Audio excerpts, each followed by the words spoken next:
two ladies. Kasi may mga kaibigan tayong sawang-sawa nang nakikinig sa mga ilang lalaking magagaling daw. Pinag-uusapan ng bayan, the talk of the town, trio Los Ewan. Okay? Los Ewan na lang kasi alam niyo po, I need to respect our government officials even if I personally feel some of them deserves disrespect. But anyway, let's move on. Today we will be speaking to one of our favorite professors in the UP, University of the Philippines, Professor Jean Encinas-Franco of the UP Political Science Department, if I'm not mistaken. She is an associate professor. Naku po, baka mapahamak pa si Ma'am Jean kasi pinopromote ko siyang with undue haste. Ika nga. But she will be joining us shortly after I read the news because we need to talk about what has essentially angered so many Filipinos regardless of political color because of that series of events during the Holy Week. Kasi some people who are more reflective during Holy Week were annoyed by the announcement during Good Friday that the mandatory SIM card registration law or bill was vetoed.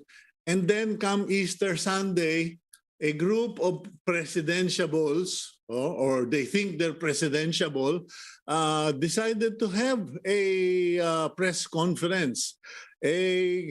Baka dahil doon, hindi na nagpakita si Jesus Christ sa inis.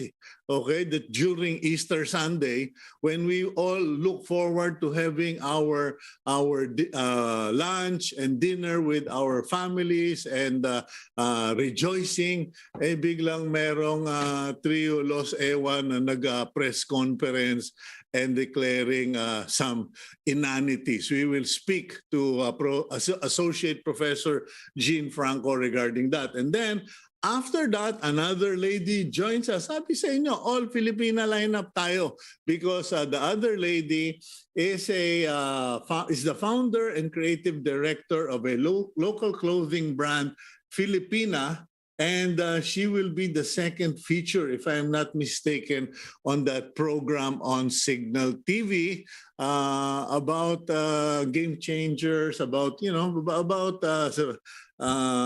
women who are making a difference. Okay, but before all of that, let's go to our daily starter.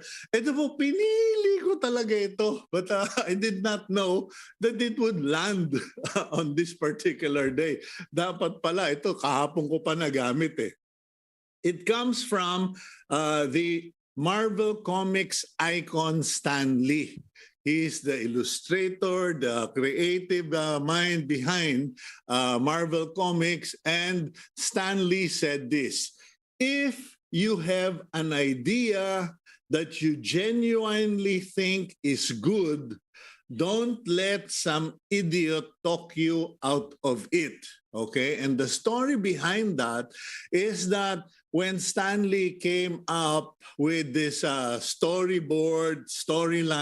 for a comic character, certain idiots in his mind said it wasn't going to work, it wouldn't click, etc.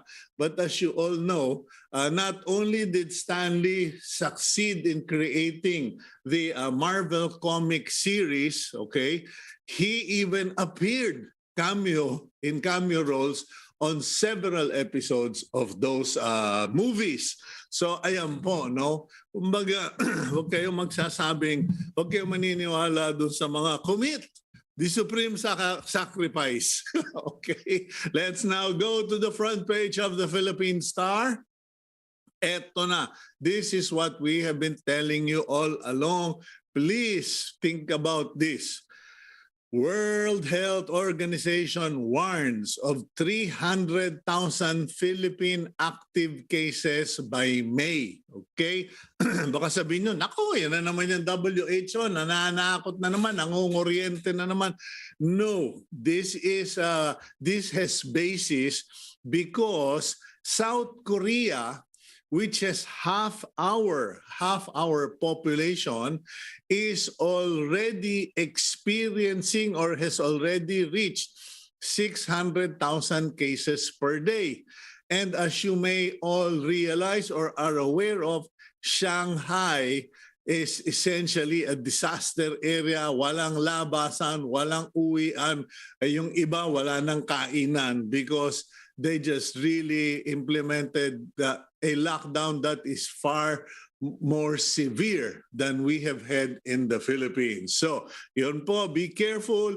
The only good news is that because Filipinos have somehow managed to wear masks all the time, medyo baka makasafety po tayo.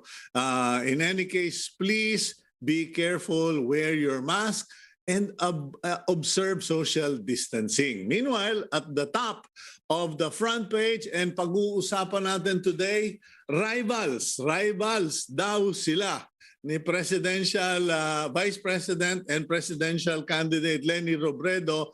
We're not ganging up on Leni. Hindi raw nila pinagtutulungan si Leni Robredo, hindi nila kinukuyog. But unfortunately, that is how things turned out last Sunday when the Gang of Five decided to hold a press conference, and then when things got ugly, they blamed the media. Okay.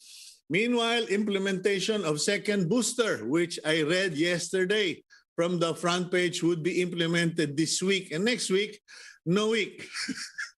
It will not be implemented because they are still waiting for the results to be, for the report to be submitted by the Health Technology Assessment Council of the Department of Health. Doon naman po sa Kabisayaan, K9 units are now on the ground to help search for the victims of Agaton who were buried in landslides. Kasi 10, 20, 30 pa ang hinahanap sa iba-ibang lugar, and that is the grim scenario in the Visayas.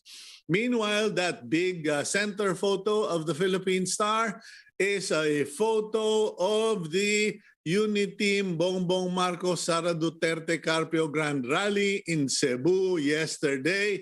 Naghalo ang pula at puti. Parang yung pula-puting sugal, no? Naghalo ang pula at puti doon po sa Cebu City. And no classes in public schools from May 2 to 13. The DepEd Order 29 series of 2021 dedicating said days for the national election-related activities of the DepEd was announced, and all teachers still required to report. Okay. BIR not extending the filing of deadline. Okay, alam na po natin yan. Meanwhile, Facebook restricts the Esperon post on Reds infiltrating Congress. Okay, yan po. So, nagigpit na talaga si Facebook. Mapula, maputi, gobyerno, maging komunista, naghihigpit na sila. Meanwhile, PNP to look into poll sabotage claim. Ayan po, that is another claim that was made last Sunday. Maraming claims, okay? And that photo in the bottom, southbound traffic on EDSA last night, bumper to bumper, pati na yung bus sa carousel nagmukhang chubibo because of heavy traffic on the first day of work for post-April. Last but not the least, COMELEC partners with SM for vote counting machine demo project. What they will do is they will display vote counting machines in SM facilities or malls para makita ninyo so you can see it for yourself and know what these VCMs are, and that is designed to increase the trust factor for the vote counting machines, and the national elections. Okay, so that's our front page news for Philippine Star. Now let's go to our first guest, Associate Professor of Political Science, Jean Encinas-Franco. Prof. Franco, good morning, ma'am. Morning, Cito. Good morning to all your viewers. Alam mo, I have to be honest, nakiusap na kaming you be our guest so that I don't go ballistic. Kasi I almost went ballistic last Sunday because as you know, I am a mass comm graduate. I have taught several classes on communications for professionals. I've done seminars. And what happened last Sunday, the press conference of the Gang of Five, namely Moreno, Lacson, Gonzales, Soto, and Ong, medyo parang sabi ko, sino ang naghawak nitong press conference? He should be shot. Anyway, what was your reaction to that? I mean, I presume you're a Catholic or a Christian, and a lot of people were offended that, you know, they were doing it on Easter Sunday, to say the least. Yes, exactly. And I think the information regarding the press con came out on a good Saturday, and then people were speculating as to what it was about. And yeah, so and it was kind of late, no? It was supposed to be held at 10, and then I think it started at about 11 or 11:30. And in the beginning, they showed what you call this, the press statement, no? And I think it was Isko Moreno who read it. But then when the media started to question each of them, their responses express their true sentiments, no? Because the press statement was very generic, but when they expressed their responses to the questions, that is when, you know, they went ballistic, and as Ping Lacson and Tito Soto said, I think some went off script.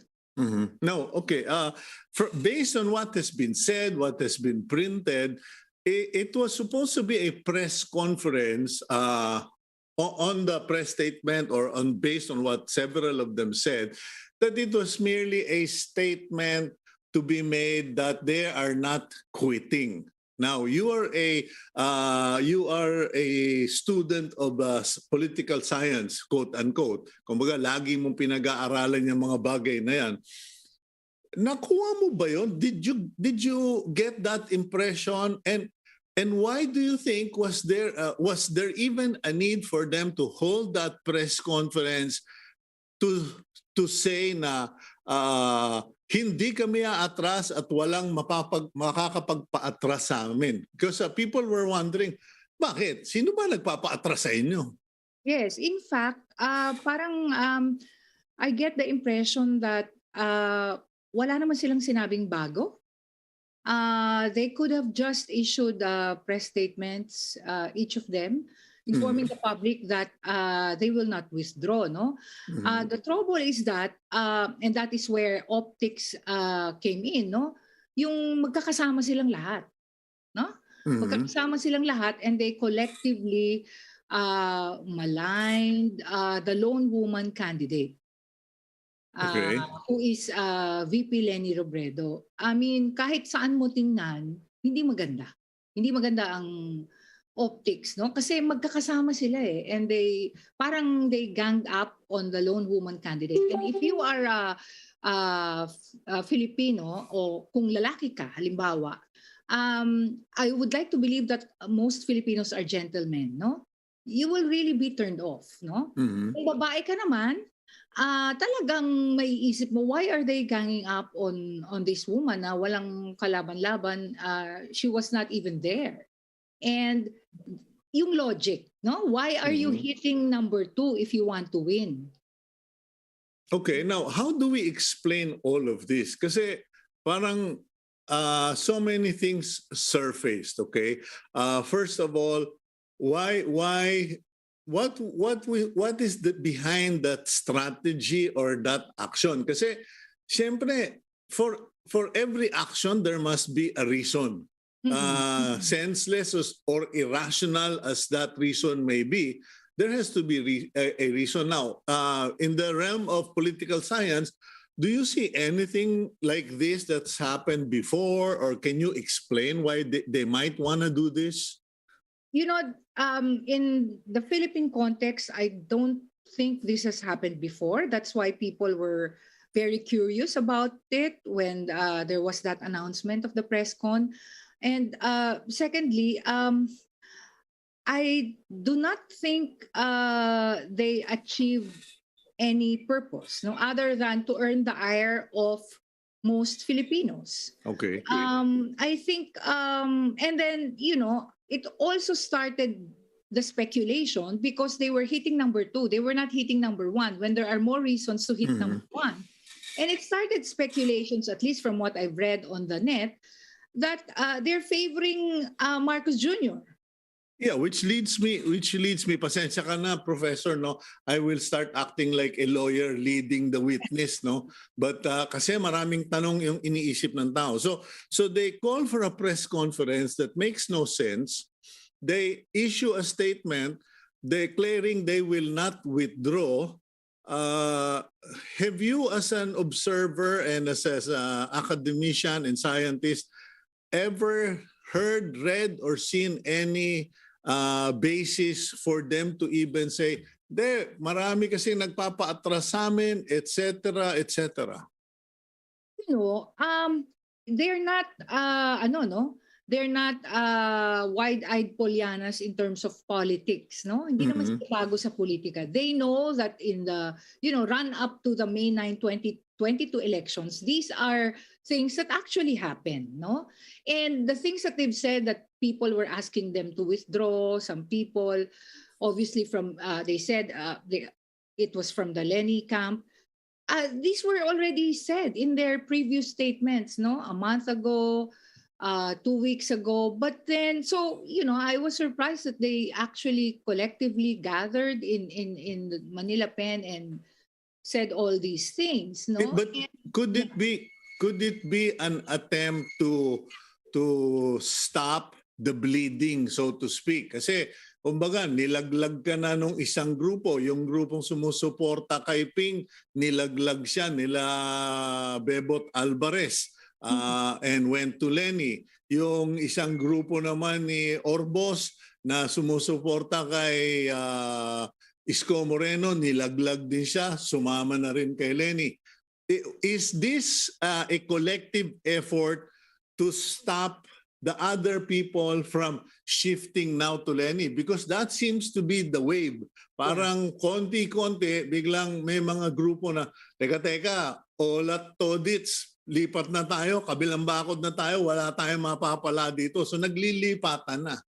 I totally get it na masama ang loob nila, no? Feelings are valid, pero yung paraan kung paano nila pinakita to was just absurd. No?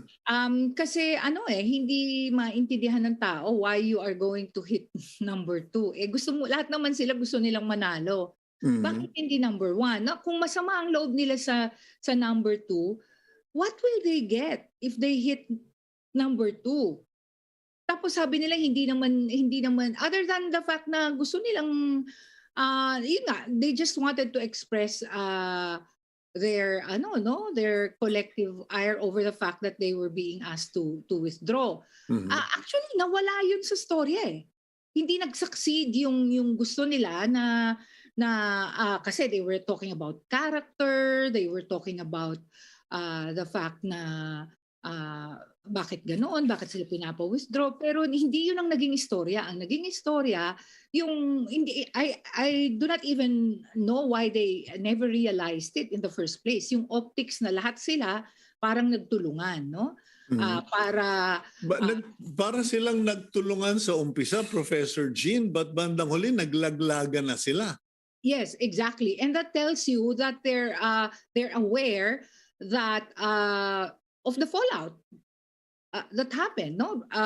Right after and until now, no, about what happened at the Manila Yeah, Pen. but does that would that be a signal that that press conference was the bright idea of one person at nakisakay lang yung iba at sabay-sabay silang na disgrasya? Because uh, Ping Lacson is quoted as saying, well, he went off script referring to Isko Moreno, and the other person said, I was supposed to go there but I didn't make it to flight. Sabi ni Manny Pacquiao. Pero sabi ni Lito Atienza, I respect my president at Manny Pacquiao because he was never going to be part of that funny press ko. Parang sabi ko, teka, kayo ba nagkakaintindihan? So, does this mean that that was a ill-planned press conference na ginamit ng isa, tinabla yung iba? Yes, I think it will go down in history as the worst uh, pre-election press conference ever, no? Yeah.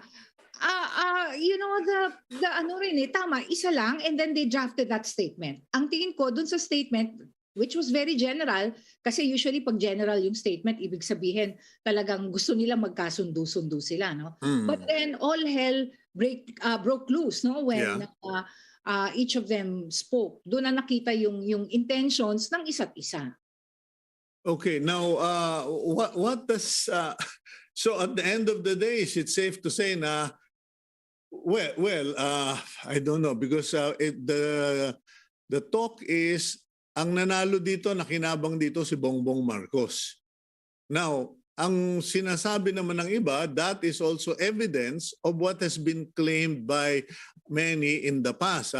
One of them, Sonny Trillanes, he said, we could never get into unification talks because there was no intention to unite. Tapos yung iba yung sinasabing, hindi, mga enabler yang sila Ping Lacson, sila Soto, and then etc. So did that press conference expose them as nothing more than Trojan horses or kumbaga pampanipis ng boto?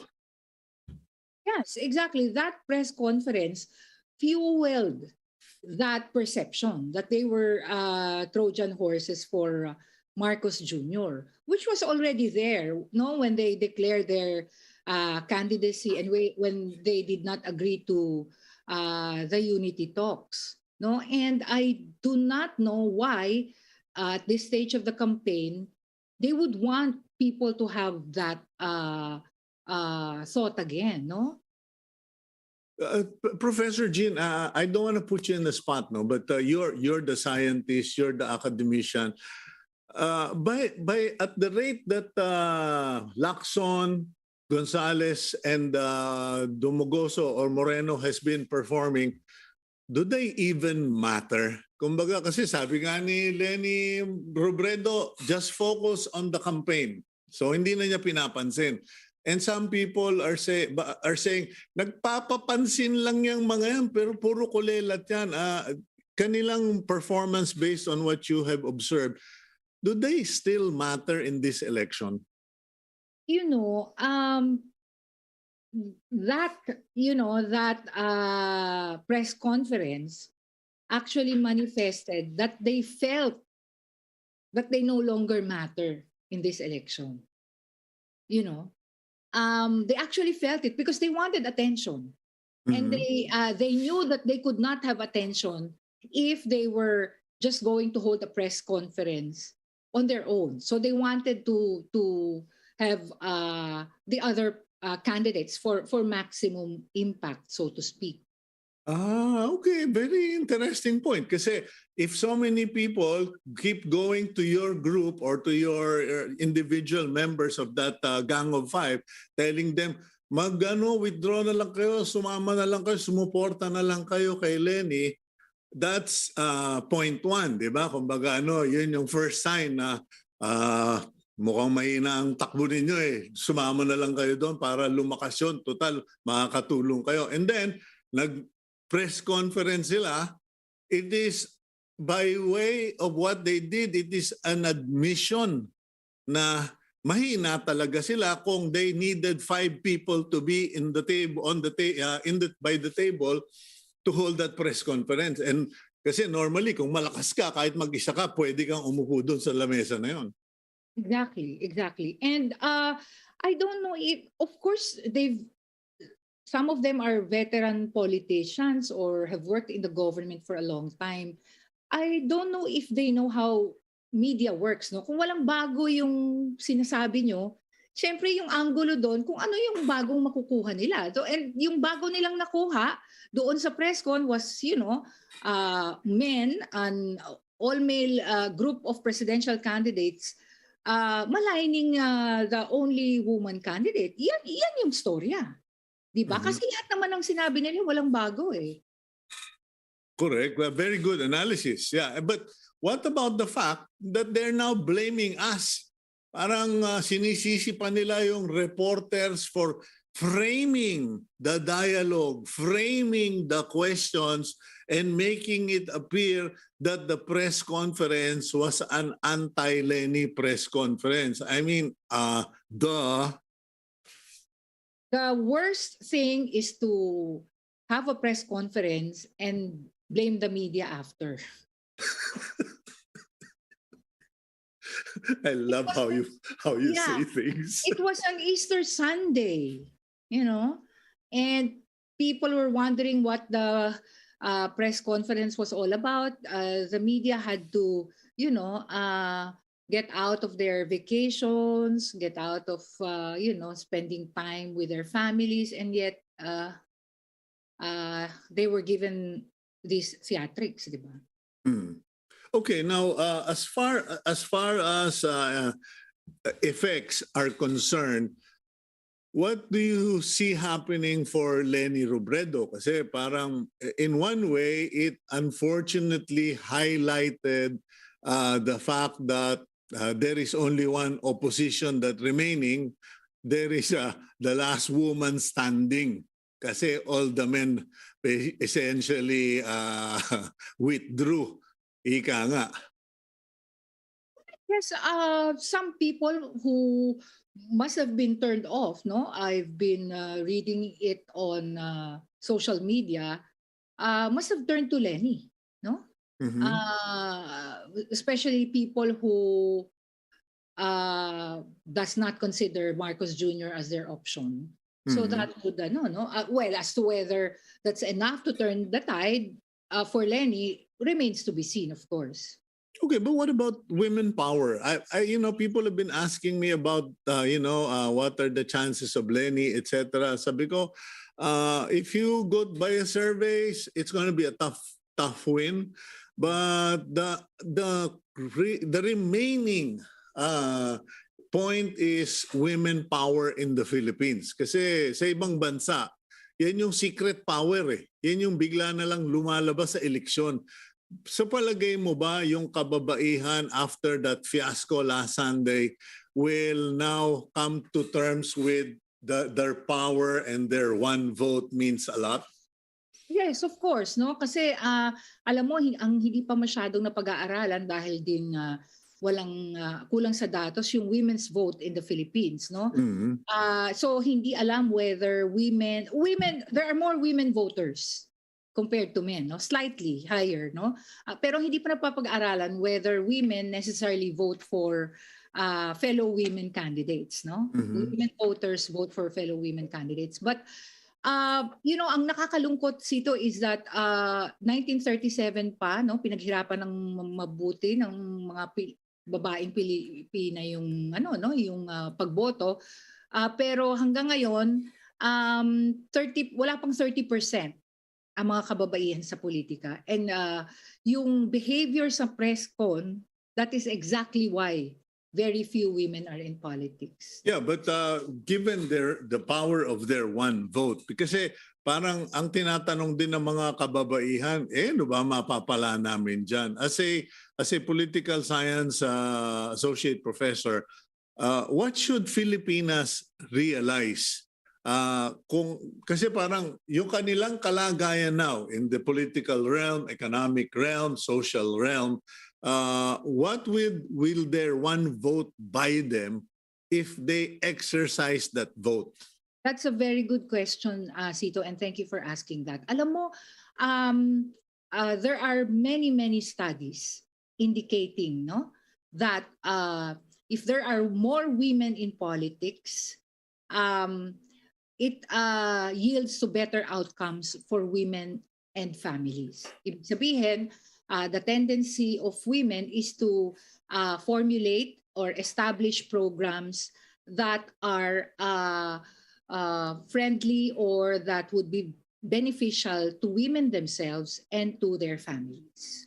Yun yung pinaka argument kung bakit dapat mas maraming kababaihan sa politika, sa kongreso, sa executive, at sa mga local government officials. Okay, and that is born out from the leadership of the Prime Minister of New Zealand, the entire cabinet in Sweden, in Finland, puro bata na babae pa at umuunlad yung kanilang bansa because women decided to exercise their vote until eventually they got themselves voted to public office.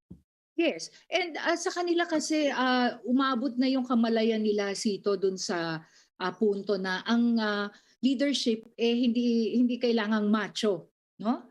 Ang strength hindi nakikita dun sa gusto mo makipag-away, gusto mo makipaggera, yung kung magsalita ka, parati kang galit.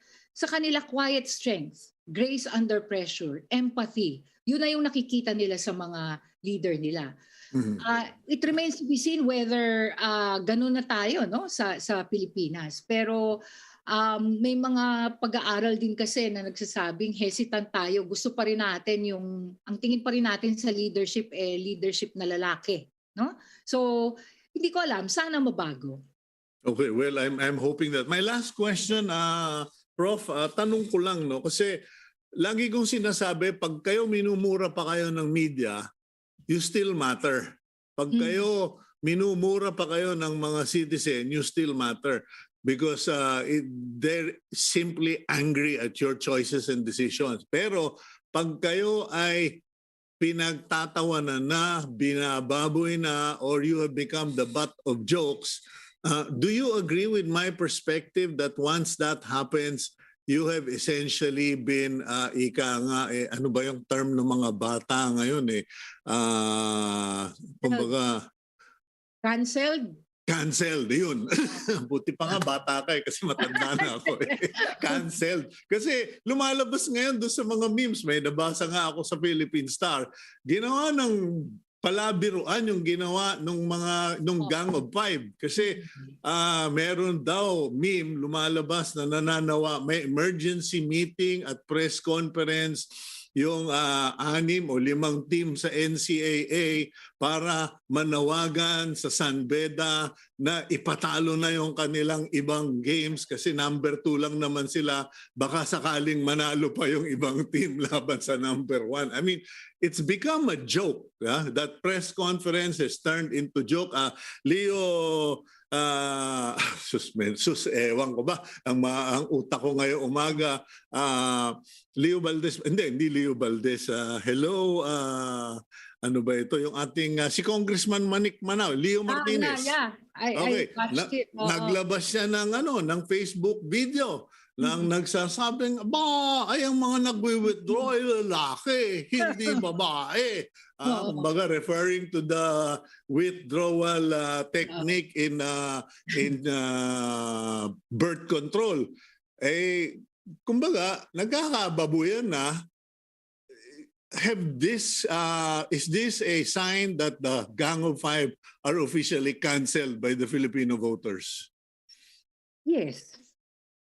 Yun yung hindi ko maintindihan. Sana iniisip muna nila, no? Pero of course meron mga loyal especially yung mga may accomplishment sa kanila, they will stick to their votes. Pero yung I'm continue to be puzzled by the fact that hindi nila inisip, is this, what kind of a meme is this going to to generate yung Mhm. press con? Kasi dapat kasama na yan sa calculations mo ngayon eh, kasi real time, no? Tapos Mhm. na tayo dun sa broadcasting.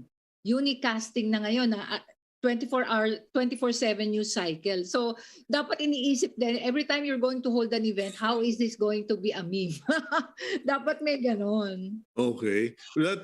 What's your reaction to the assertions of some? Kasi even, alam mo, si Dumogoso, si Isko Moreno, admitted in a debate that he made money when he ran for mayor. He earned 50 million, paid taxes on it, and pocketed the rest. Does campaign funds or collecting more campaign money, is that the driving force for them to remain in the race? You know, in fairness to the camp of Isko Moreno, he had a good start. No, a good Uh-huh. commercial, no, yung unang-una niyang commercial, telling his rags to riches story. Pero ano eh, the moment he admitted that he had that 50 million campaign Profit. donation, yeah, that was a big turn off, I guess, no? Mhm. But could this be the same reason that many candidates in different positions all over the country, could this be the reason are also fighting it to the last breath kasi kesa sa magbalik ka ng campaign donation? Exactly. So you have to perform as if you are still campaigning. You get what I mean? Mm. Kasi yun nga eh. And I think that is one electoral reform that we really have to pursue, no? In the next Mhm. administration. Hindi pwedeng merong ano eh, merong yung kandidato, meron siyang personal na stake dun sa campaign donation. Kumbaga, para palang jukebox ang eleksyon, ano? Pag may naglagay ng pera doon sa jukebox, kailangan kumanta, tumugtog, para sila naman makasayaw. Thank you very much, Professor Jean. And it's always interesting to have these talks with you para lang makita ng ordinaryong Pilipino yung katotohanan. Thank you, ma'am. Maraming salamat and thanks for having me, Cito. Good Okay, morning. that's Associate Professor Jean Encinas-Franco of the Department of Political Science of UP. At yun po, nadinig nyo na po yung mga aming napag-usapan. And yun po, nakakalungkot. It is really heartbreaking for some, sad for many, and insulting to a number that that press conference took place first on Easter Sunday. Second, that it ended up being a bully session. And third, that the media got blamed for it. And fourth, that the participants started revealing to the media who they blamed were responsible, revealing to the media that they had not agreed on that statement of Isko calling for Leni Robredo to commit the supreme sacrifice of withdrawing, and the conflicting statements na hindi kami kasali, hindi, sasali ako, hindi siya dapat sasali, etc., etc. We'll go for a quick break. When we return, let's talk about more pleasant things. We'll be right back here on Agenda.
Okay, welcome back to the program agenda, and my apologies to the agenda research team kung hindi ko masyadong nagamit yung inyong mga material for our first interview kasi talaga po naman ang daming mga tanong at ngit-ngit ng mga viewers who wanted me to express their sentiments. Anyway, let's now go to more creative and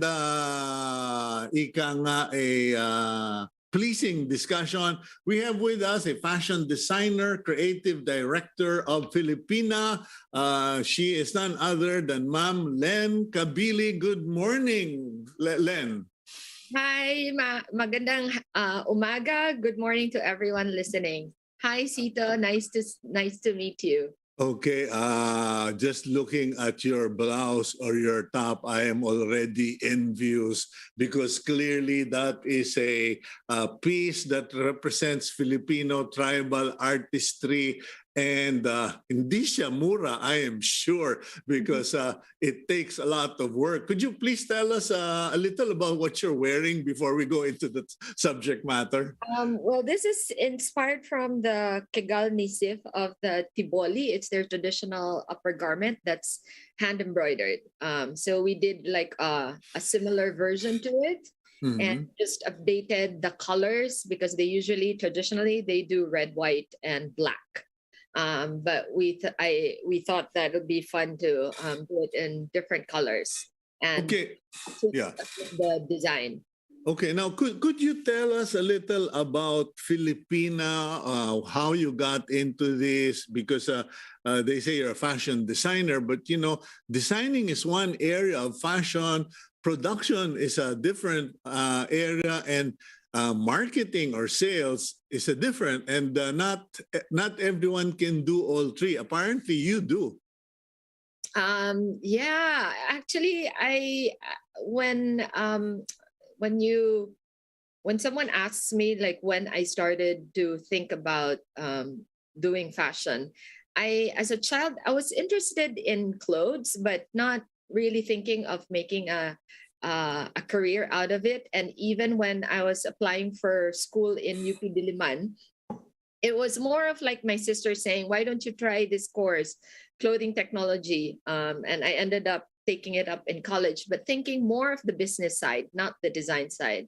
It was really cancer back in, I think, 2000. I was diagnosed with cancer. And when you're told you have cancer, you start thinking differently. You start thinking of, death becomes more real, and you start thinking of a legacy that you want to leave behind or to live your life with purpose. And as I was praying, it was always fashion that would come up. It was literally like the word fashion that would come to my head. And it was more of like an obedience and like saying, okay, fine. If it's fashion that I'm supposed to do, I remember just praying to God about it, that it has to be something special. There has to be something special about it.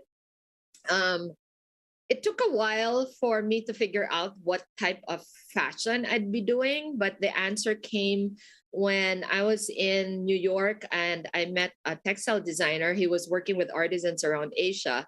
I noticed in one of his books, he would encircle, different villages and write a particular skill that they had. I grew up in Mindanao, exposed to the Maranaos. My mom's from Basilan, so I was exposed to the Tausug, the Yakans, and the Samas. So growing up, my parents really taught and instilled love of Philippine culture at a very young age. I think our first family photo was us wearing like the barot saya, and I must have been like 2 years old. And it went on to doing, the malong or the terno. And then I danced for bayanihan. Dancing was, for me, amazing way to learn more about the different groups around the Philippines. Because growing up, it was in the context of Mindanao. And so dancing just provided that exposure to the rest of the country. And it was intertwining both love for fashion and love for Philippine culture. And when I thought of a brand name, I knew that it wasn't going to be eponymous. I wanted something that would point back to the Philippines.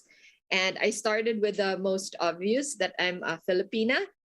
We put the plus sign there because, of one, it was really a faith journey for me. It was me and my faith in God um, that propelled me, or that convinced me to do this. And also the brand was all about, tradition intertwining with contemporary. And so that's why there's a plus sign in the middle. And I believe there's always two things working together to create something. One cannot claim credit solely. Mhm. There's always something. There's always someone that said something to you that encouraged you to do something. So I always feel that it's a community. It's working together. So When did you come to discover or realize that this is it for me, that you loved what you were doing? Because I'm also I'm a Christian. I'm a publicly professed Christian, and I've always shared my story that it was never my intention to be in media, and I simply, like you, it is an obedience and faith journey. mhm. And I mean, I've been in this for decades, and it is only in the recent years that I've come to realize that this is it. And what about you? When did you come to realize, if God wants me to do fashion, but I don't know anything about it, etc.? Like we have that saying, God does not call the qualified, He qualifies the called. What was your journey like?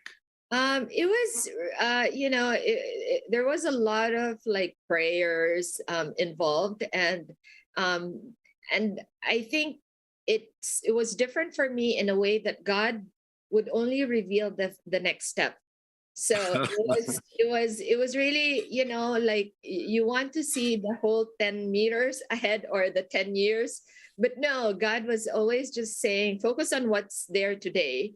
And it was an opportunity to travel down south. Lake Cebu presented itself. I tagged along with my mom on that trip. And having that awareness of the traditions of the Tiboli culture, I, Mhm. I, I brought with me around 5 pieces of clothing and some threads. And I went around Lake Cebu just talking to the artisans, met all the dream weavers. And then my last stop was a co-op. And there I asked, is there anyone who can embroider for me? And then there was one lady, Evelyn, who I'm still working with now, just said, "Oh, I can do it." And that's how I think God works. That God will really provide. God will bring people to you. You're just being called to just take the next step in obedience. And I started working with Evelyn. She gathered 5 people to 4 other people. And the realization that this was what I was called to do was when the first box arrived from the artisans. And I think it arrived, this was November of, I believe, 2009. Mhm. Um, and I think I got the clothes back around February or March. And so when I opened the box, it all came together. Um, I knew that this was the kind of fashion that I was being called to do. Um, and that, I think, from then on, I knew that that was it. I was called to do this. It hasn't been easy, but a lot. Looking back, all the things that has made the journey very interesting is that sometimes people focus on all the success, but ours has been littered with the ups and downs. But I look back on it and see that as a whole, it has made the brand what it is today because of the ups, the challenges, and the ups, the The peaks and success. lows. Yeah. I think that What makes you stay in the game? Because I mean, my wife is into the same thing. She's sorry, she's from the Netherlands. She's been in export, quality control, etc. And I've heard nightmare stories with factories, with customs, with shippers, etc., supplies, materials. What makes you stay? Because it's not easy. When you look at this, Len, it's not an easy thing. And I have yet to really hear of a company that made it big, as in, retail big, when they are marketing ethnic or genuine Filipino products. again, it's a faith thing for me, and I mentioned how God would ask me to just focus on the day, on what's on my plate, and that has always been my thinking. That I didn't have a plan on how in 10 years Filipino is going to be like this. I think what I always had in my heart was this desire. Oh, it'd be nice if the Filipino would be this. It wasn't like I was, making a statement saying in 10 years Filipino will be like this. Mhm. It was more of a desire, and I think when it's a desire, God can change your desires also if it's wrong. But Mhm. the right desires, really, I get quite emotional when I look back on certain desires that I had, and God made it happen without me even lifting a finger. Whether it was working with a photographer that I dreamt of working with, and then 3 years later, and I waited for, I couldn't afford it at that time, and then 3 years later, he approached me and said, Len, I have a show. We would love to do a shoot for you. And I was like, just in awe. It took 3 years. I had to wait. But good things come to those who wait. But it came to me with, I didn't have to spend anything because he initiated it. So it's little things like that, wherein I think what has made me stay on is because it's rooted in purpose. It's not about me. It's not about it's being, I think you can relate to this, Cito. There's like times when things are hard, but you just get up and do things. And Yeah. thankfully, I really love what I'm doing. And it's God has combined both my weakness and my strength as a person to kind of like build this. So what has sustained me, it's really just focusing on what's on my plate, and taking it a day at a time. And I always say nga na our biggest influencer is the product itself. So we really do things very differently from, whether it's fast fashion. We have capsule collections. Fast fashion, they have seasons. Fast fashion, they have deadlines. We don't have deadlines. We take the time to create. And Mhm. so I think what has sustained me all these years is that we have remained true to who we are as a brand, which is, it's all about the artisans. And so we take good care of the artisans. Once you take good care of the artisans and then have a good team to support that, then we're happy with small growth rather than launching a brand and then shoot for the top right away. Yeah. I call us the turtles of fashion. So I think that has sustained us because we were very happy with small incremental growth, and it was an organic growth. Even the 5 artisans that I started off with, without me telling them, they started pulling in more people without even me knowing. And so it's a different way of doing things that makes it very exciting, because I'm always depending on God, and God is always steering me to a place that I don't know where yet, but the journey has been nothing less than But amazing. I have to say, Len, I mean, just listening to you, and I'm sure you're seeing me write something on my on your monitor. But you are clearly a person with so much wealth, not just in the arts, but in experience. Because God can change your desires when they're wrong. I'm going to quote you on that and use that for one of our daily starters. You have to be rooted in purpose. And let me just add one point to that. You said you have to be rooted in purpose. And wow, that's a ton of wisdom. But what about profit? Yeah, of course, that has to come to play. There are days when I cannot do any creative things. I switch. And my thinking is always like, okay, you have to have the right margin to be able to sustain the business. So what's a good margin for me? Okay, this is it, and be strict about it. One of the common things that I hear from artisans that we work with is that they say people come and work with them and then pull out. And so I know God hears them.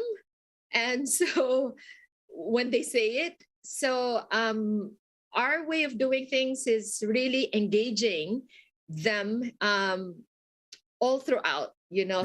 It's not like it gives us the burden to sell because we need to keep them working. Even throughout the pandemic, Cito, I was amazed at how we kept on working with the artisans because they were working from home. So nothing changed for us. Yeah. The only thing that got affected was logistics. We could not send clothes to them at some point. But when we could, we started sending. And I think that's also God's way. God's way is contrary to the world, really. Yeah. Sometimes people would like, oh, why do you do things? Why do you make it hard? But I feel that's how God wants me to do it. And we just need enough to keep the artisans going. This is, and when there's more than enough, we're able to give an incentive. Just 3 weeks ago when I visited them, we gave out incentives for 2020 and 2021. And we were also happy. They were happy. And even us from the team, we were very happy because it was nothing short of a miracle to even be giving an incentive at the end of a pandemic. Well, the blessings of the Lord comes in different ways and on time. But Len, before we go, because I've run out of time, but I do need to feature you on the program on a longer basis because you are a woman of wealth, and I think more people should watch you. But I understand you are going to be the next feature of the One News program, Infinite Legacies. Is that correct? Yes, it's been amazing that Smart Infinity has come to support the program. I'm advocating for. It's a regenerative agriculture program for and by the artisans. So it's integrating traditional ecological knowledge and permaculture, and for them to have food sovereignty. It's food sustainability for the artisans. Well, that show is going to be on April 24, 5:30 p.m. here on One News PH. Please watch it because this woman on your screen, joining us this morning is evidently a woman of vast experience, divine humility, and please watch her as she's featured in the Smart Infinite Legacies show. Thank you very much, Len, and please, I think I'm going to need to connect with you, but with my wife in tow, because after watching this interview, she is not going to give me a day of peace.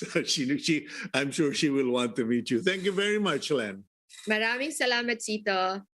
Okay, that is Len Cabili, fashion designer, creative director, Filip+Inna.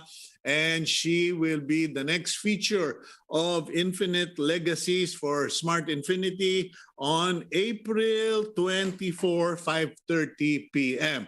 Let me now leave you with our blessing for the week. It is from Jeremiah chapter 30, verse 19. For those of you who will submit yourselves to the Lord, from them will come songs of thanksgiving and the sounds of rejoicing. I will add to their numbers, and they will not be decreased. I will bring them honor, and they will not be disdained. And that's today's agenda. I'm your host, Cito Beltran, thanking you for joining us. Please keep it here on One News PH.